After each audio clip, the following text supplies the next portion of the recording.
From Fenway Nights to the Garden's roar, legends rise with the champions soar. On the ice, the Bruins fight for the crown. Drake May, the talk of the town. Ortiz's swing, the crack of the bat. Fenway's faithful tip their hat. Braves legacy, 6 rings pure gold. Gillette's a fortress where stories unfold. The Bruins battle, black and gold grind. Hockey heroes etched in time. Banner 18 up in the Garden skies. Boston sports where legends arise. The Celtics source where the bright lights shine. From Red Sox diamonds to the Pats front line. Bruins on the ice, breaking through the freeze. Celtics are champs and against they may please. Sit back and relax, sports are not lame. Your Celtic source back in the game.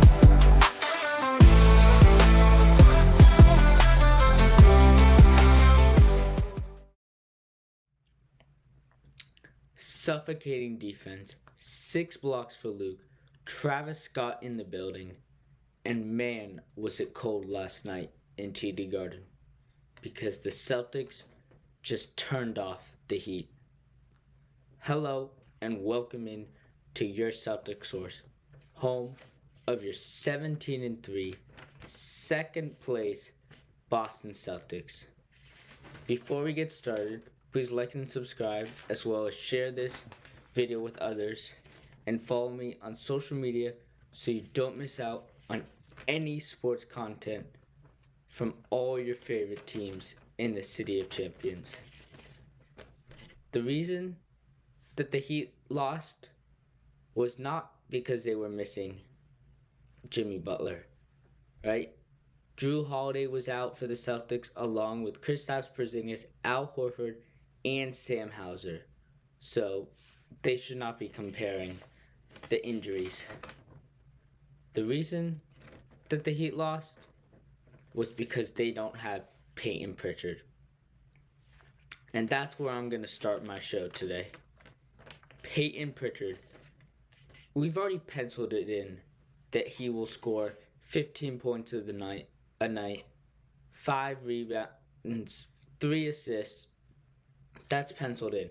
He's already won 6th Man of the Year. I don't think there'll be a single vote for another person. But we've moved on from that. He's not going to be an all-star this year because there are just too many people ahead of him on the Celtics. But has Payton Prichard entered the conversation of greatest scorer on the team? Or at least greatest shooter? I think he's definitely the greatest shooter. 43% right now on 5 made threes a night is just incredible. Still coming off the bench. But greatest scorer? Jayson Tatum and Jaylen Brown are great playmakers. But I think Payton Prichard is the greatest scorer on the team. Just pure scorer. How have we even come to this where it's not even out of this world to say that he's the greatest scorer on a team with Jayson Tatum and Jaylen Brown? Like, I don't even know how that's even possible. Like, Payton Prichard last year was like your 8th or 9th man, and now he's your 6th man, but he could be starting every game. Just incredible. Jayson Tatum was unselfish in this game as well, but not the way you think. He was unselfish in the fact that he just gave up on his MVP case with this game.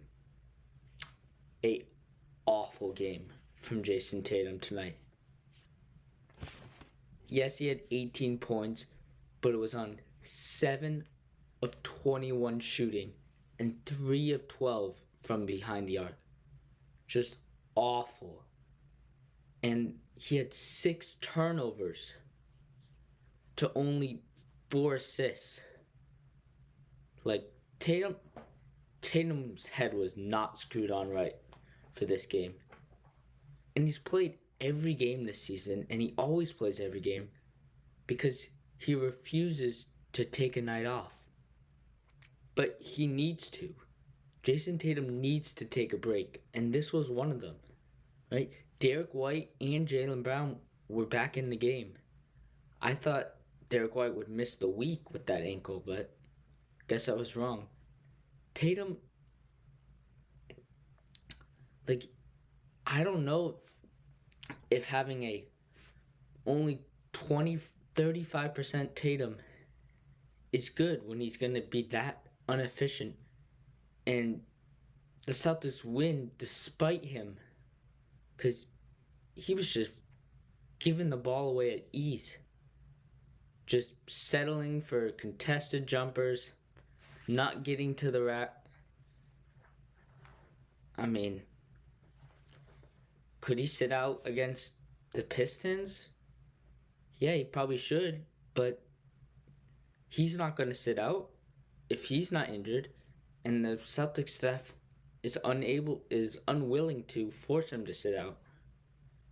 But they should, because a 105% Tatum is so much better than a 40% Tatum or whatever he was in this game, even if there's no physical injury. Okay. JB, I would say, maybe besides Payton Prichard, Jaylen Brown, it was his game tonight. Right? He scored, right, 29 points. He had 7 rebounds, 4 assists, a steal, only 2 turnovers for him. But he wasn't shooting great from behind the arc either. Only 4 of 11. But I love how he drove to the line and got fouled. He made 9 of 10 free throws tonight, which was awesome. Just Jaylen Brown getting to the rack when nothing else is working for him or Jayson Tatum, for him to bully his way to the basket against Miami's sort of rookies. And then even Bam Adebayo.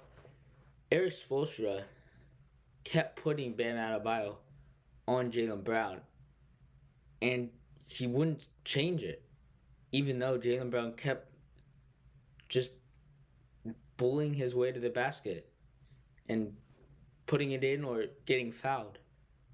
And then on that other end, it was Jaylen Brown who was guarding Bam Adebayo. That way, Keita and Luke, and I'll talk about Luke in a second, could sort of be in drop coverage and free to sort of move over and help where needed. You know what? Let's talk about Luke. 6 blocks in this game for Luke Cornett.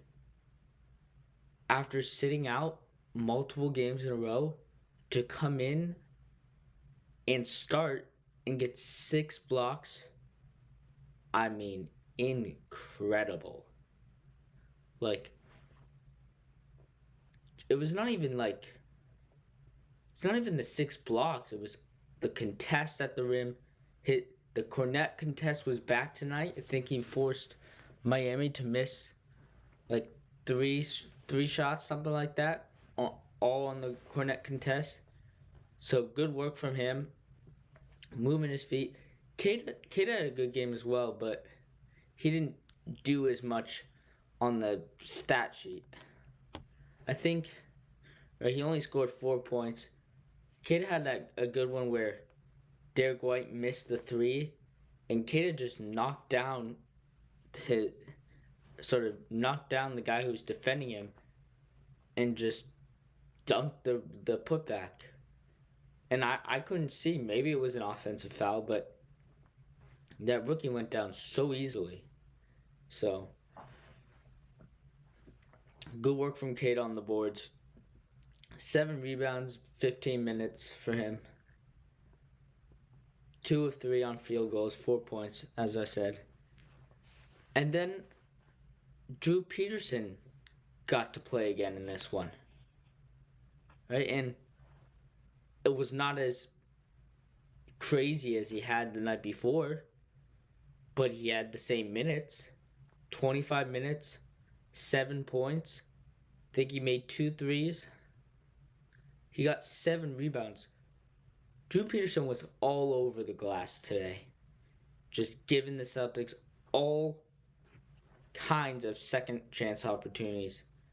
Miami could not figure out what to do because he would be out on that free throw line or the 3-point line, and then he just crashed from the corner like Payton Prichard. Both of them. How many rebounds did Payton Prichard have? Yeah, Payton Prichard had 5, so Drew Peterson was even better in this one.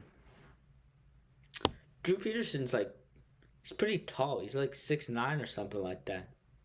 But he has no weight to him. So if he's going to stay in the NBA, he's got to be able to put on some pounds. He's like a stick out there. But he's nimble and quick and knocked down some huge dagger threes. Not really dagger, but to get the Celtics to a 20-point lead and put that game completely out of reach halfway through that fourth quarter. So it's good to see him getting minutes. Jordan Walsh got the start tonight, and it was a pretty bad game from him. 0 points, only 3 rebounds, 0 of 1 on shooting. He didn't shoot at all, and he was hesitant to shoot and would always pass it up. Jordan Walsh, I don't think he's ready to play in the NBA. He's got to have that confidence, at least playing for the Celtics, to take that shot. Yes, he was a plus 10, but that's because he played with Jayson Tatum, Jaylen Brown, Luke Cornett, White the whole time. Right? He wasn't doing anything. He was just a guy out there. And then he kept getting attacked on that defensive end.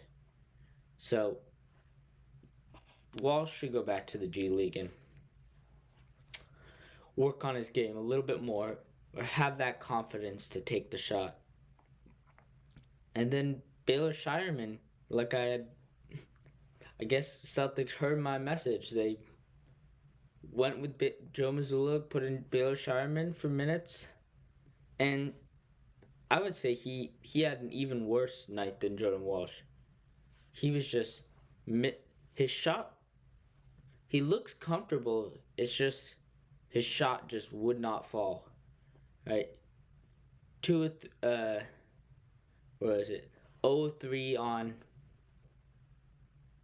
Let's see what it says. It says, 0 of 2 on 3-pointers. 0 of 3 in overall. A rebound, an assist, a steal in 11 minutes. So Jordan Walsh needs a little bit, or Baylor Shireman needs a little bit more time, like Jordan Walsh. And Jordan Walsh has that extra year on him, so of course he's going to be better. Baylor Shireman has a lot of work to do to learn how to play in that NBA. When you're open, you got to be able to knock down that shot if you're going to play for the Celtics. So, yep, and then